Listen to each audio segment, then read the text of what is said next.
Welcome back. All right, so we are 43 days away from the trade deadline. It is 6 weeks from tomorrow, and there's lots of speculation around the internet about who might get moved and who might not. So I looked through some of the prominent lists out there in terms of ones you've probably looked at, put some names on the board, and I'll just talk about it. When I started setting this up, I thought, I should put which team I'd like to see pick up each player, but then as I'm going through this, I'm like, let's just discuss these players and you guys can let me know where you think they go. And I will use this marker to say whether or not I think they get traded or not before the deadline. We'll start at the top because JT Miller is still the conversation, right? The rumors that it was close with the Rangers. Now there's word that maybe it wasn't as close as was reported. But either way, it looks like JT Miller's time with the Vancouver Canucks is winding down. And I don't have any hard feelings with the guy, just like I didn't with Bo Horvat. I don't really work that way. And if he gets traded, I do hope that he does well. And I hope the team that he plays on plays well. And who knows, maybe he wins a Stanley Cup somewhere. But do I think Miller gets traded? I'm going to put a check mark for yes. I think Miller gets traded. I know there's a lot of discussion from Canuck fans about, they should get rid of Pettersson. Pettersson's contract's terrible. That's why they try to move Miller. And also, Pettersson wants to stick around.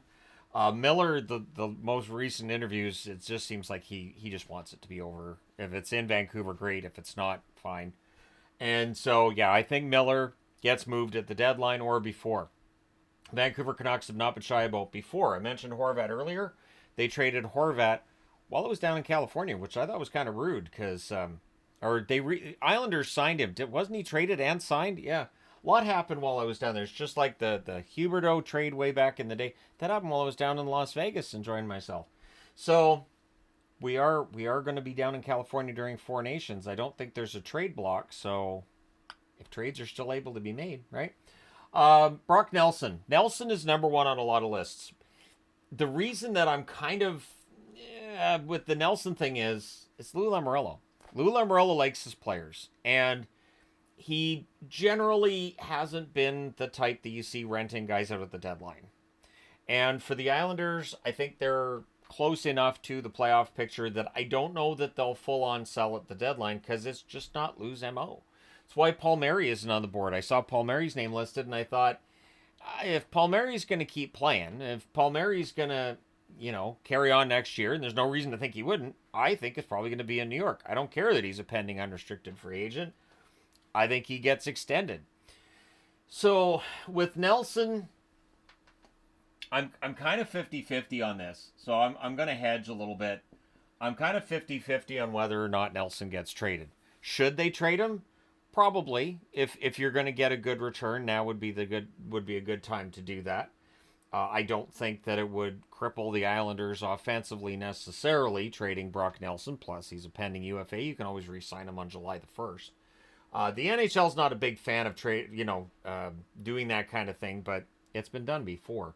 So we'll see if Nelson's still there, but I think there's a 50-50 chance. Now, Brock Boeser, I hope Vancouver keeps him, but I understand that his asking price is probably going to be pretty high. And the Canucks need to be, fiscally responsible when it comes to how much guys are getting for extensions or whatever kind of contracts you're signing, right? Whether it's an extension or bringing in a guy as a UFA. They need help on the blue line. And I feel like with Boeser, the most obvious place for him is Minnesota. In the event that Miller gets traded, Boeser, I think, probably does too. And I think they'll try to put themselves in a better cap position to become a contender again next year. So I'm going to say Boeser. I'm leaning towards a check mark as in, probably gets traded at the deadline. And he's acknowledged that too, that because of his contract status, and they haven't really discussed extensions with him last I'd heard, so Boeser's time as a Canuck might be coming to an end, but I hope he ends up in Minnesota. I think he'd excel there, and I think he would be the kind of player that Minnesota fans would really like. Good goal scorer. I know people always rag on his skating. Fine, he's not the fastest skater, but he can score, and he's got good puck sense, and I do notice that he's a little slower when it comes to the skating side of things, but he's a smart player, so that definitely helps as well. If you don't have the speed, have the smarts. Ryan Lindgren. The idea of trading Ryan Lindgren as recently as a couple of years ago would have seemed bonkers, because you have Fox and Lindgren. They're together all the time. They're not now. Lindgren's play has dropped off, and he's a pending unrestricted free agent too. I do think the Rangers end up moving him. I don't have Kreider on the board because they've been playing better over their last 10 games. So why would you move Kreider when you're getting better? And with Kreider, I think it might be more difficult to move him because he hasn't been playing up to his contract. So I think Kreider stays. And Lindgren, I think Lindgren goes. I think Lindgren's going to go somewhere. And I think that he'll re-sign with whatever team acquires him. Yep, I'll go that far. I think that with pending UFAs, when you acquire them because you want the player. And I think we'll see Lindgren sign an extension after he gets to his location, wherever that may be. And I'm going to say, I know he's had a down year, but I'd be very happy with Lindgren as a defenseman on any team I root for. Vancouver, Boston, Dallas, I'd be happy. Of the three, Dallas might be the best place for him. Dallas looks like a contending team. Could use another defenseman for sure. He'd be playing a depth role there. Who knows? He could excel with Dallas in that role. But I'm a Dallas fan, so a little bit of wish fulfillment there, isn't it? Dylan Cousins is fascinating. Cousins is having a down year. Cousins has a pretty hefty contract, so that limits which teams are going to be in on him. His name's been out there all year. I don't know that he gets moved. I don't know if this is a matter of Buffalo just being willing to move whoever to try to make things better, or just media, people just realizing this guy isn't performing up to his contract. Maybe they move him. I'm going to go out on a limb here and say I don't think Cousins goes before the deadline. Maybe Cousins gets traded during the summer. I think Byram is the one that gets moved before the deadline. Bowen Byram has been in a position where he can sign an extension, and he hasn't. And I've seen people saying that his asking price is $8 million. And I stay out. Remember, Swayman wasn't taking anything less than $10 million. Everybody was ragging on him, and then he signs for 8.25, and people still ragged on him because sure, even though that was not the 10 million that was rumored to be out there. Whatever Byram's asking for, it is an interesting position Buffalo finds themselves in. When they acquired Byram, it was a head scratcher for me because they already had Power and Dahlin. Those are two excellent young defensemen who are going to be excellent defensemen in the NHL for a long time. And I know Power's having a bit of an off year too, but he's young. People are so impatient with defensemen to their own detriment, I think, as fans. Just defensemen go through rough patches, especially in their early 20s. If you can ride that out, you usually have an excellent defenseman once they get into their mid-late 20s. And Byram's in that same category. Byram would probably give Buffalo a pretty good return, and I think that we'll probably see Buffalo moving a number of players at the deadline. Buffalo needs to start showing some upward movement in the standings, though, because can talk about the situation about why players don't sign in Buffalo, as Kevin Adams did over a month ago now. They have to win. If you really want guys to want to sign there, you have to show that you can win and you can get there. So I understand why some players in Buffalo, maybe their stats stagnate. So, yeah, we'll see how things go. But I think Byram probably goes at the deadline.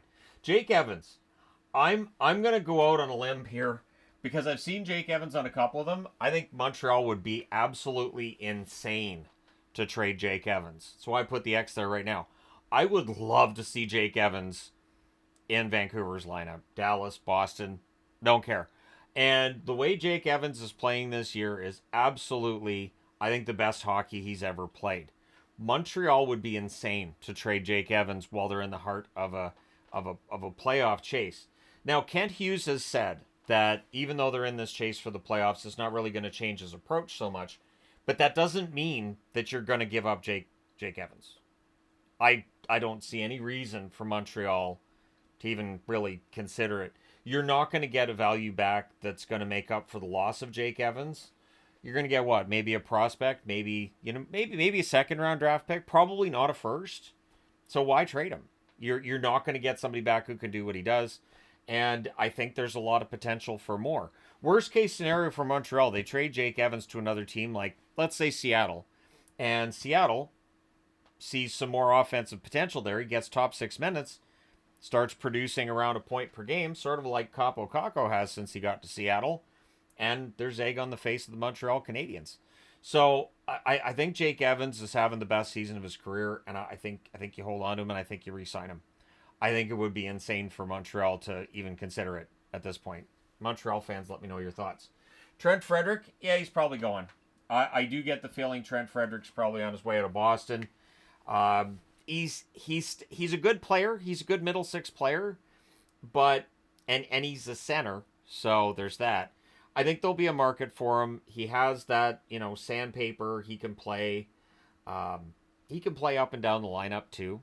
So I think Frederic will be a popular target at the deadline, and I do think that the Boston Bruins are going to move him. Pretty sure he's a pending UFA this summer as well, as a lot of guys on the board would be, because it's that time of year where rentals become big, big, big news, right? So we'll see where Frederic ends up. I would think a contending team could pick him up. I don't think Boston's in a position where they're going to be adding at the deadline. Neely talked about it a couple weeks ago, and I'm like, man, please don't buy at the deadline. Just the idea of giving up more draft picks and younger players in order to try to go on one run. Don't. The Bruins need to go through like a retool. So you move Frederic and other pending UFAs if need be to make that happen. Now, Mike Matheson's name's on lists. I haven't seen David Savard's, and I would imagine this is because David Savard at this point in time in his career isn't as high profile a name as Matheson. I think Montreal moves one or the other. So either or. I'll put either or on the board because I don't think they necessarily move both. I don't think in a playoff chase you're going to want to move both. But with the additions on the blue line, picking up Carrier's been great for Montreal. So it definitely means that you have some added depth on the blue line, and Matheson or Savard could get moved.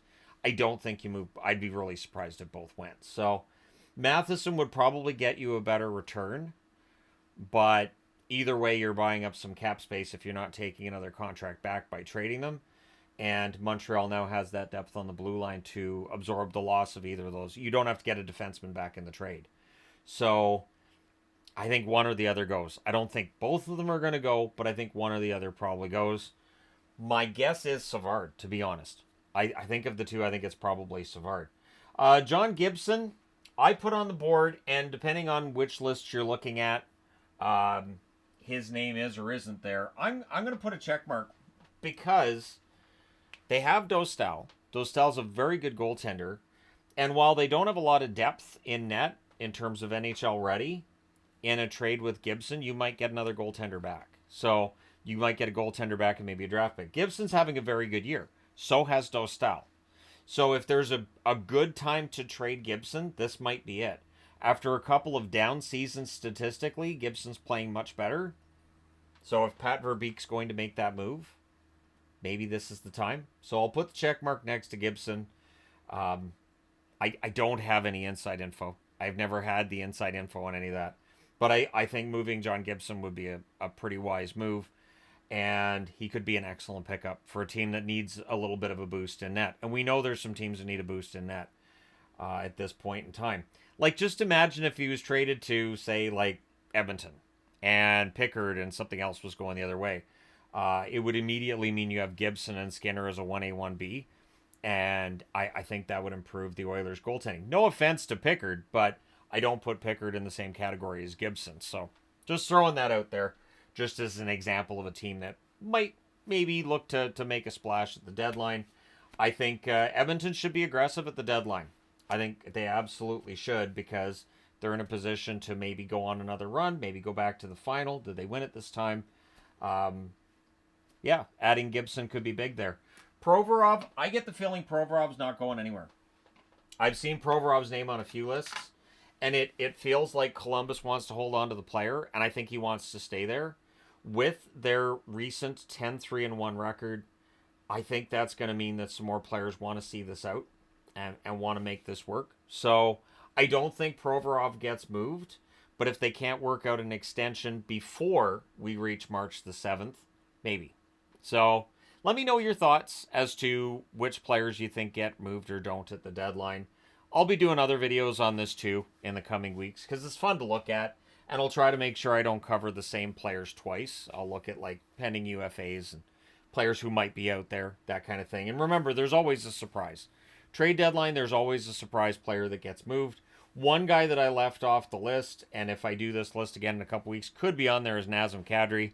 Kadri I left off because Calgary is in a playoff spot right now as I'm recording this, and when you have a team in a playoff spot, I don't think you're looking to move a core player who is a key guy for you in the midst of this chase to try to make it to the playoffs. But let me know your thoughts. Who do you think gets moved at the deadline? Throw in a name that you think it'll be a surprise at the deadline too. Why not? Hit like and subscribe if you haven't done so already. Thank you guys so much for all your support as always. I will talk to you again soon.